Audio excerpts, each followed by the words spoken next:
Well, good afternoon, everyone. I'm Peter Sluglet, Director of the Middle East Institute, and it's our pleasure to welcome Francesco Mancini, who is going to talk about challenges of mediation and conflict resolution in the Middle East. Much needed talk, if ever there was. Francesco Mancini is an adjunct associate professor at NUS's LKY School of Public Policy and at Columbia University School of International and Public Affairs. His work focuses on geopolitics, global governance, international peace and security, armed conflicts, and the means to prevent and solve them.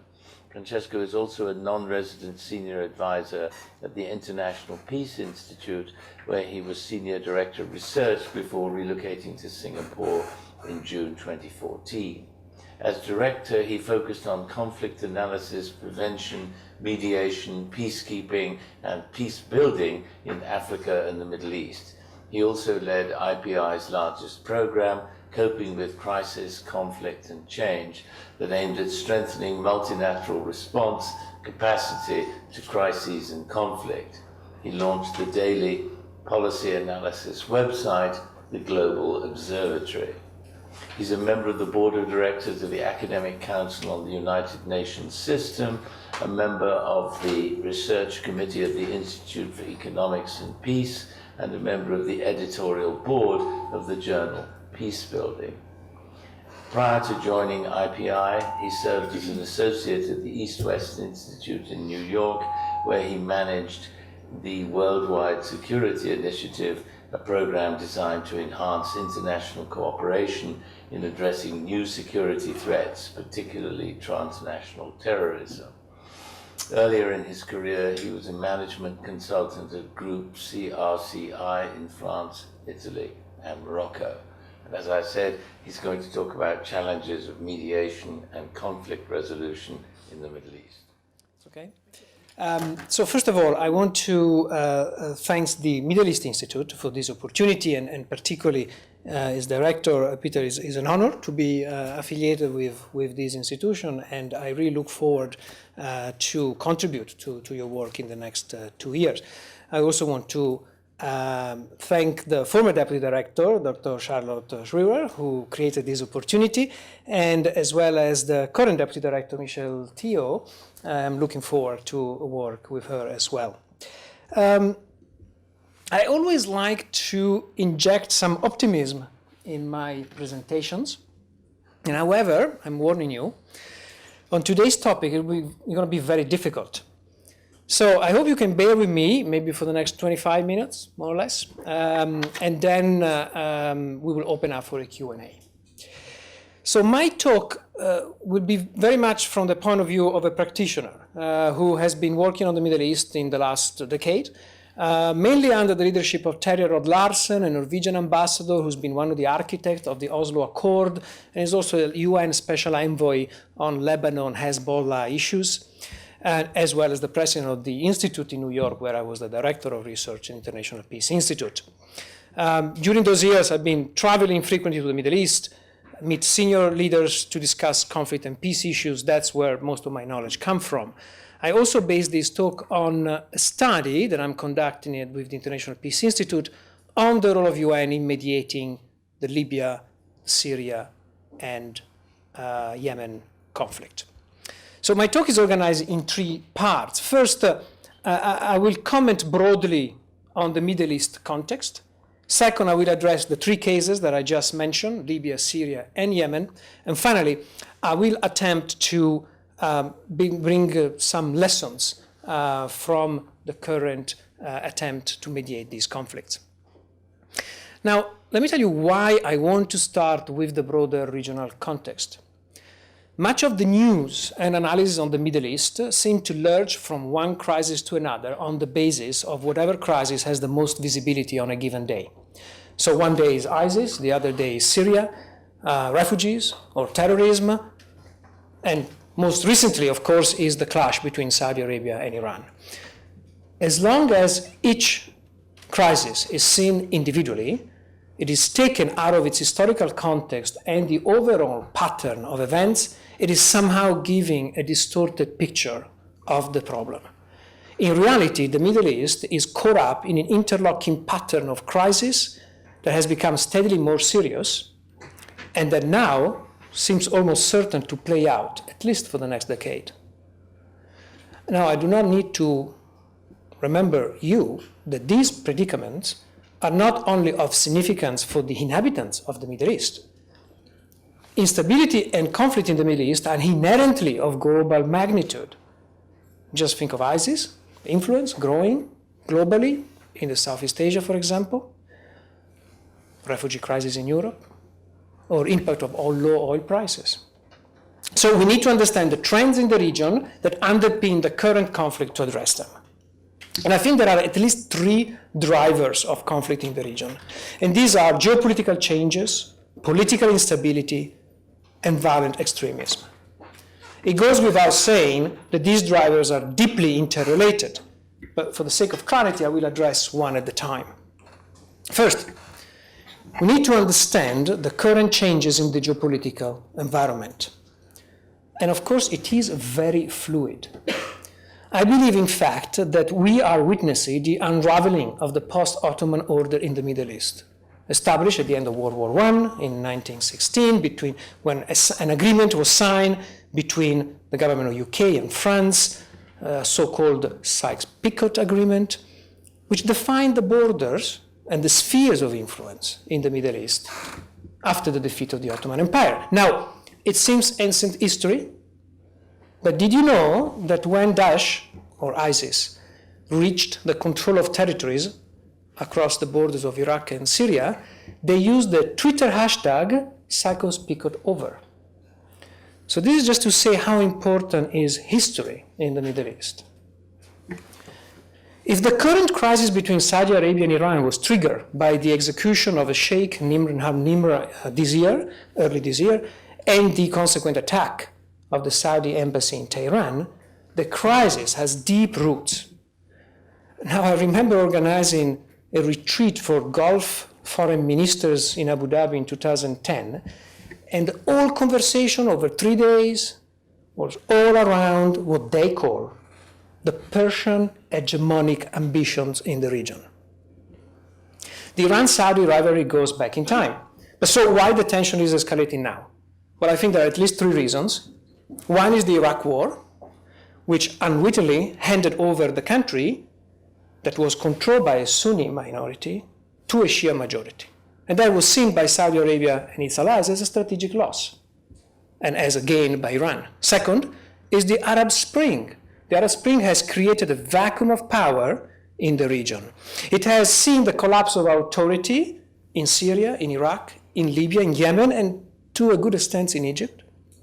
In that kind of context, there has been more opportunity for Iranian-Saudi rivalry and also more opportunity for Shia-Sunni competition for power. And that's what you see in Syria and in Yemen. And the third reason is the Iran nuclear deal, which promises a slow normalization of Iran as a member of the global community. This is a sea change in the Middle East. Saudi Arabia views this American opening to Iran as a net loss. Now, because of these rivalries, Saudi Arabia, the UAE, and other Gulf states have been involved in a major arms race.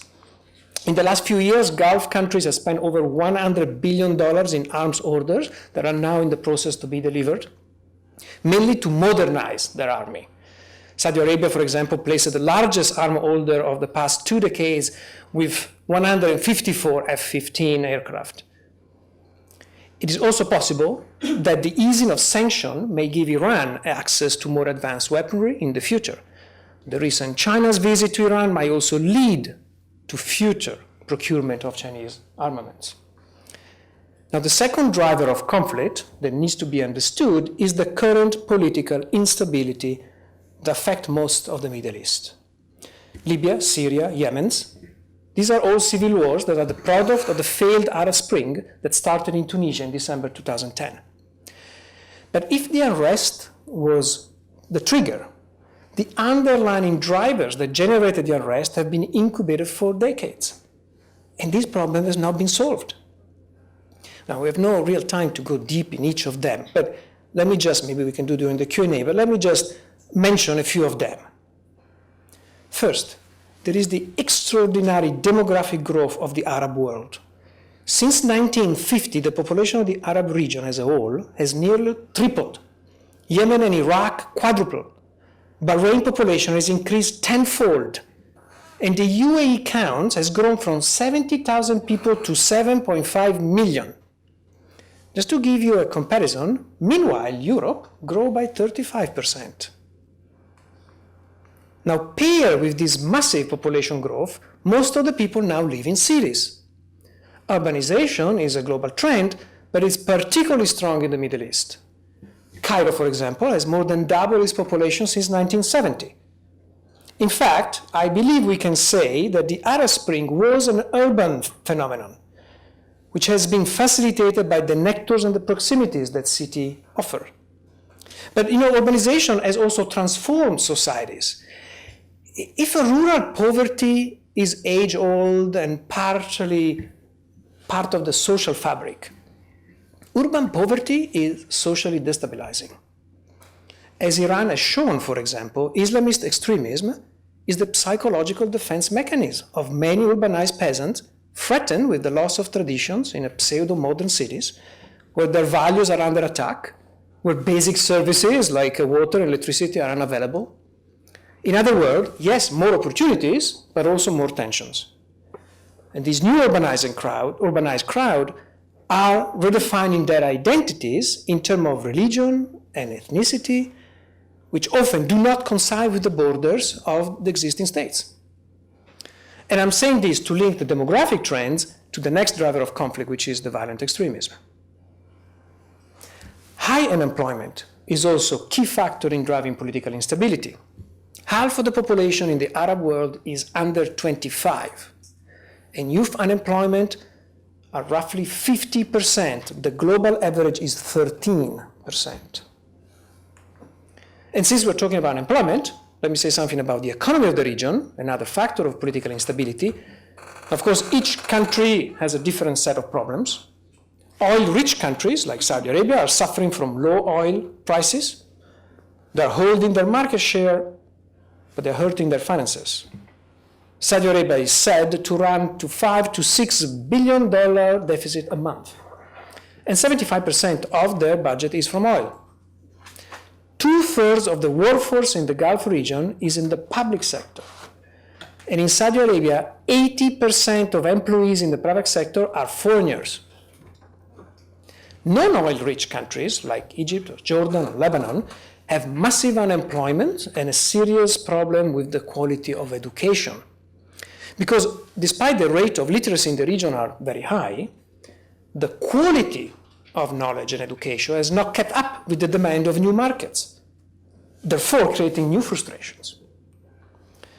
And of course, women are also scarcely integrated in the society, which is not only an equality problem, but also a missed opportunity to increase productivity in the society. Which brings me to the last factor of instability that I want to highlight, and that is the domestic challenges of reform. Most leaders in the Middle East are very aware of the problem I just mentioned. In fact, many countries have economic development plans to diversify, to modernize their economies. They aim to reduce subsidies for oil and food, which are very expensive. The problem is progress has been very, very slow, while the social trend that I just described have been so fast. So the tension between those who push for change and those who resist change reverberate in the society, adding another layer of instability. This brings me to the third and final driver of conflict, which is violent extremism. ISIS, Sunni versus Shia, sectarianism, and the struggle between secularism and radicalism are in front of us every day. Now, ISIS, which is the byproduct of failed states in Iraq and in Syria, is just the latest incarnation of a terrorist group. This time around, also with territorial ambitions. Now, I choose this photo because it's so choreographed. It looks like a movie poster. And this is important because this kind of material is more effective than the Quran to recruit militants. Now, I know that many think that terrorism is the biggest threat in the West. It might be. However, in the Middle East, terrorism is a daily reality. These are the countries with the highest number of terrorist attacks in 2014. Data are a little slow to come in. I took out Syria because that's too complicated to clean the data, but the message is very clear. Islamist terrorism is mainly killing Muslims. So these are the three contextual factors of conflict in the Middle East. For each of them, I have identified a few drivers, and in demography, I collapse also the urbanization that I mentioned before. And I think it is the triangulation of these contextual factors that generate several epicenters of conflict in the region. Is what I call a crisis triangle. These conflicts are, of course, different in their origins and patterns of confrontation. At the same time, they are deeply interrelated through the regional context that I just described. So let me now say a few words about three of them, which is Syria, Libya, and Yemen. Now, of course, there are other conflicts in the region, namely Iraq and the Palestinian-Israeli issue. We have no time to address that. If everyone wants to discuss, maybe we can have a few words in the Q&A. Speaking of Libya. Now, as you remember, there was a rebellion against Gaddafi in 2011, which, with the support of the international coalition and intervention, was hosted and killed.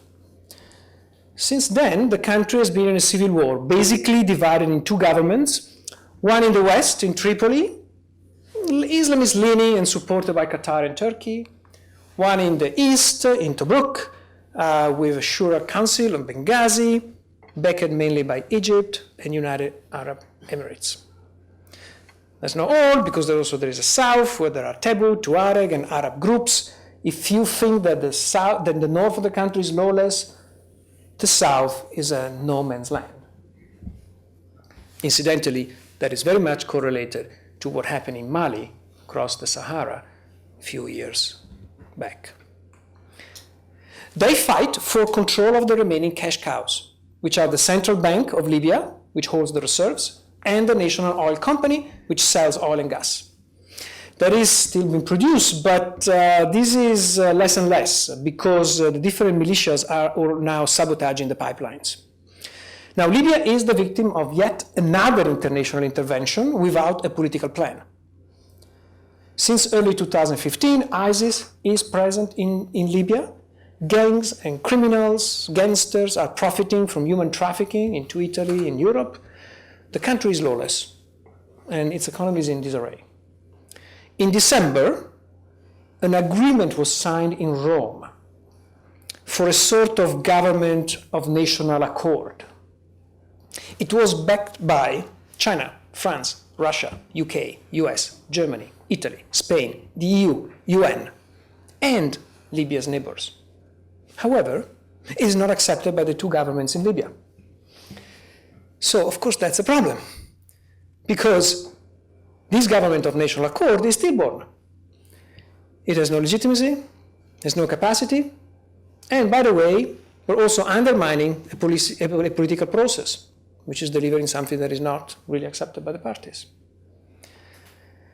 The initial step of a solution, I think, is recognizing that Libya's civil war is really not about ideology, religion, or rival claims of legitimacy. First and foremost, it's about who will control the country's oil. And I think that's where we should focus on. That is what Libyans and outside actors like the UN that are trying to bring peace need to focus on, so that oil and gas can start flowing again, the economy can be stabilized, and a unity government can then turn into the very urgent task, which is guaranteeing security. So until you don't guarantee security, nothing is going to happen. Let me now go to Syria.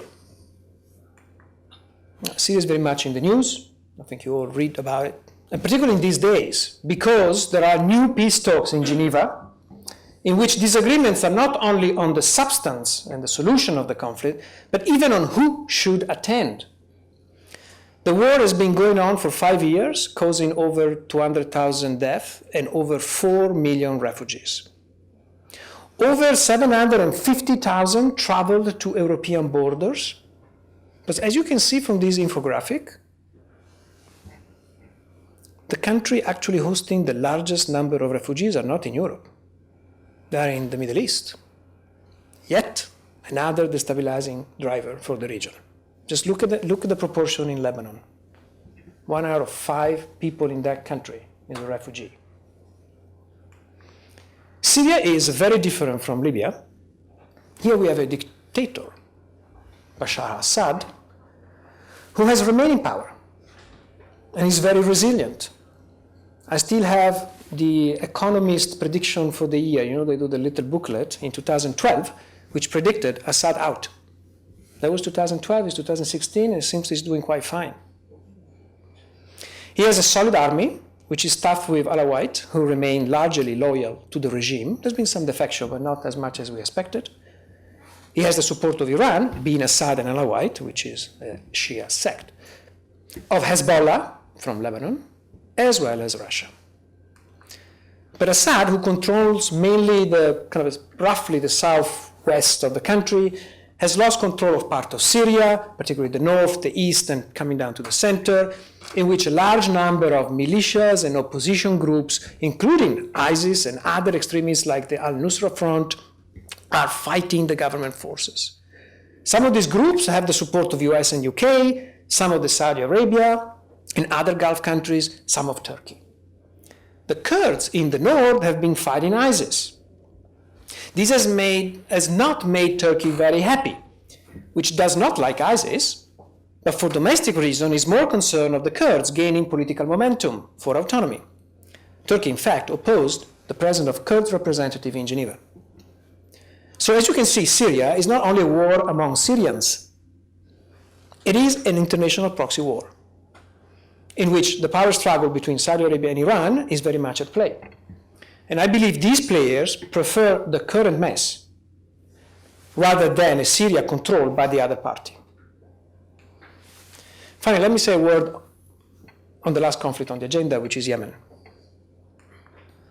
Now, if Syria has become a proxy war between the Gulf countries and Iran, between Sunni and Shia, Yemen has always been a ground for confrontation between Saudi Arabia and Iran.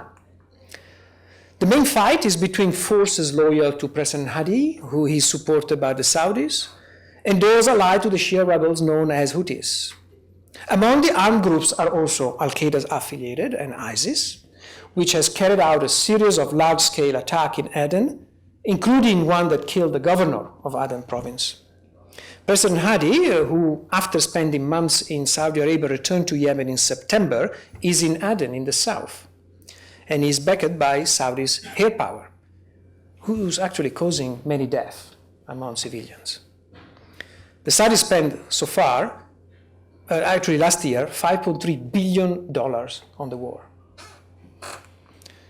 Despite the effort, it is far from winning the war and even farther in stabilizing the country, which is in all effect a failed state.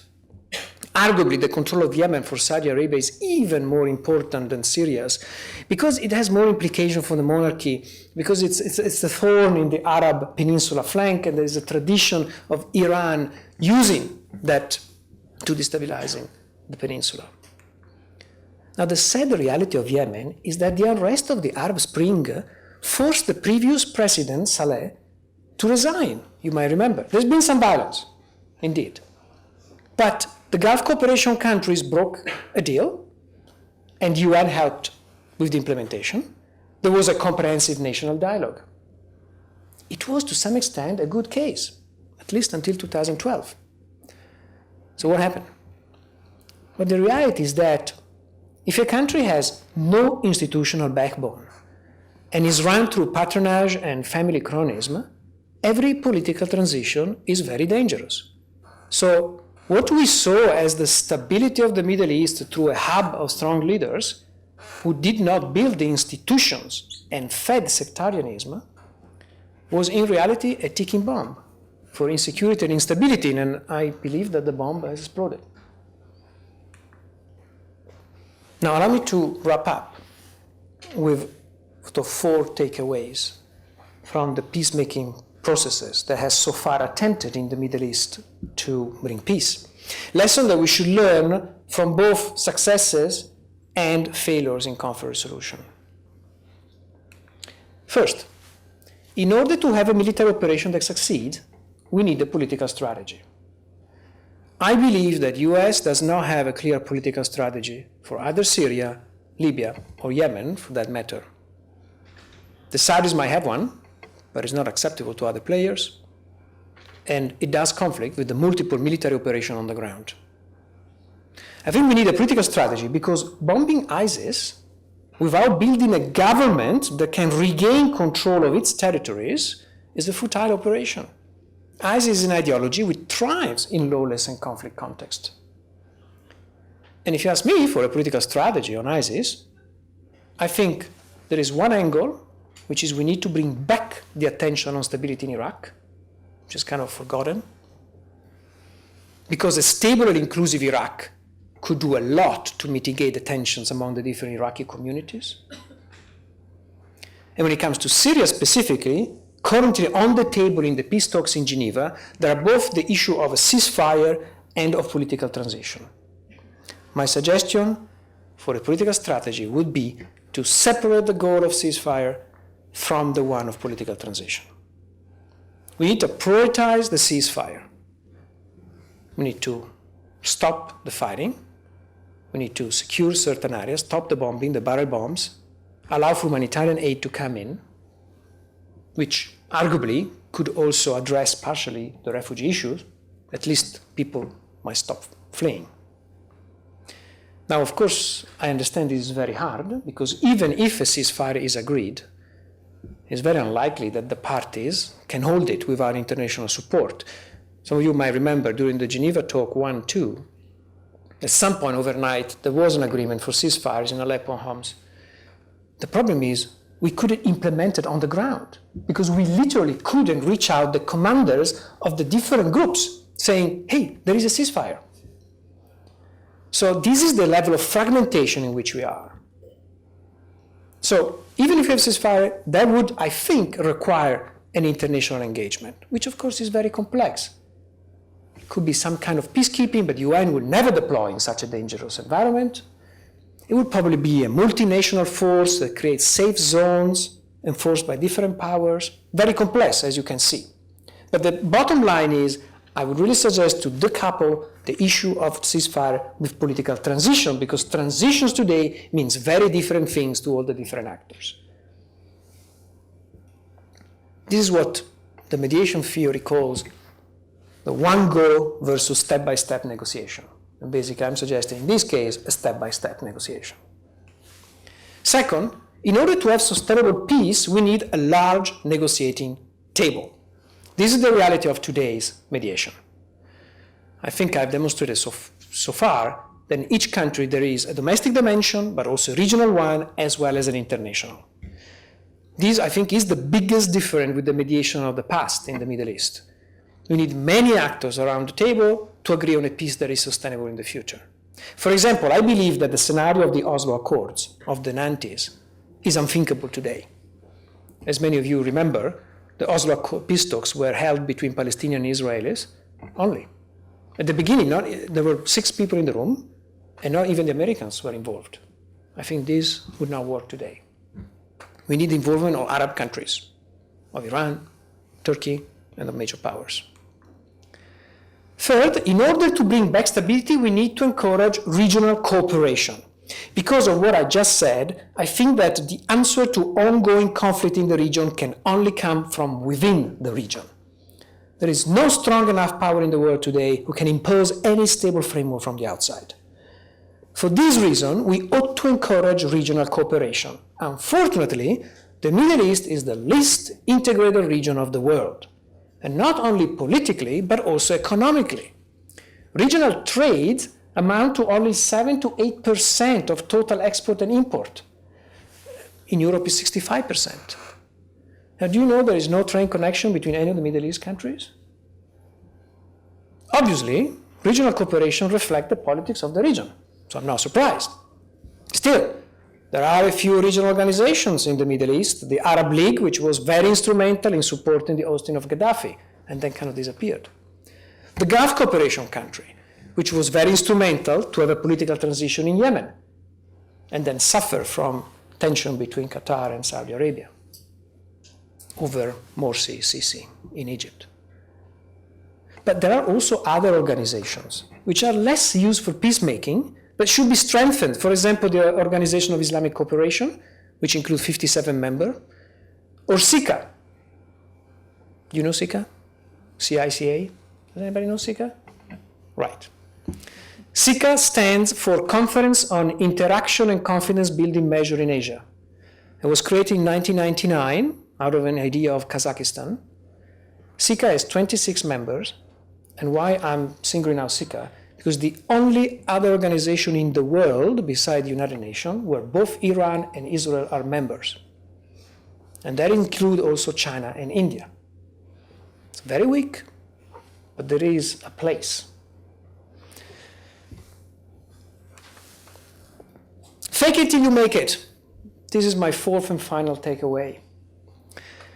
In the absence of a real peace process, a fake one is the best next thing.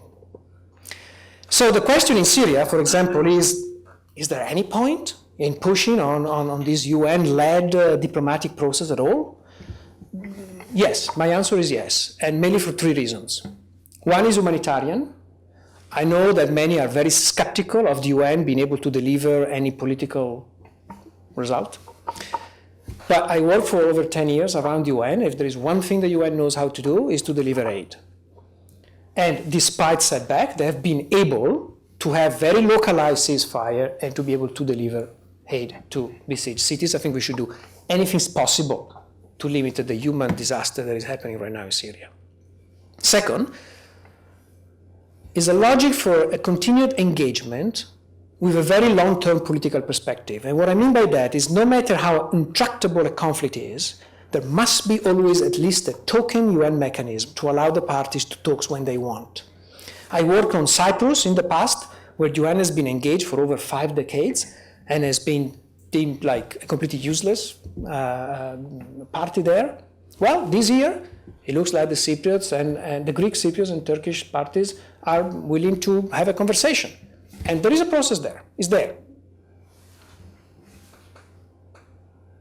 Somalia is another example. And I'm mentioning Somalia because the UN was there since the mid-90s, eventually contributed to a slow but real progress towards stabilization in the recent years. And the Somali example is tragically now a potential model for Syria.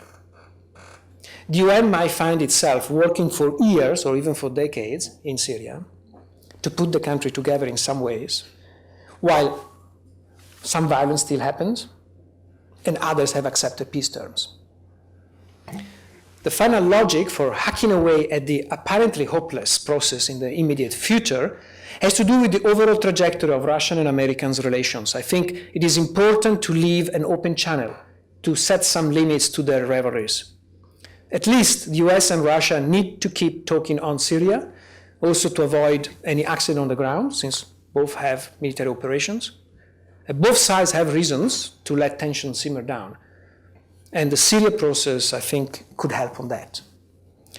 So fake it till you make it, but you should fake it behind closed doors. I would suggest to have closed doors negotiation channels rather than public talks, because often officials in open negotiation talks more talk to their domestic constituencies rather than among themselves. We also know that failed public talks can backfire and bring more violence on the ground. The example I have in mind is the Second Intifada in 2000, after the failed Camp David summit. So these are sort of my 4 takeaways for today's conflict resolution in the Middle East. All this is extremely complex, but I think we can work on some of these elements. The politics is not in favor. It's also an electoral year in the United States. So of course, leaders want to show that they are doing something, and I think that's one of the reasons also why we have some of these public talks happening. But there are ways that we can work toward a possible potential solution. Okay, so let me stop here, and I'll be happy to take any comments or questions. Thank you very much for your attention.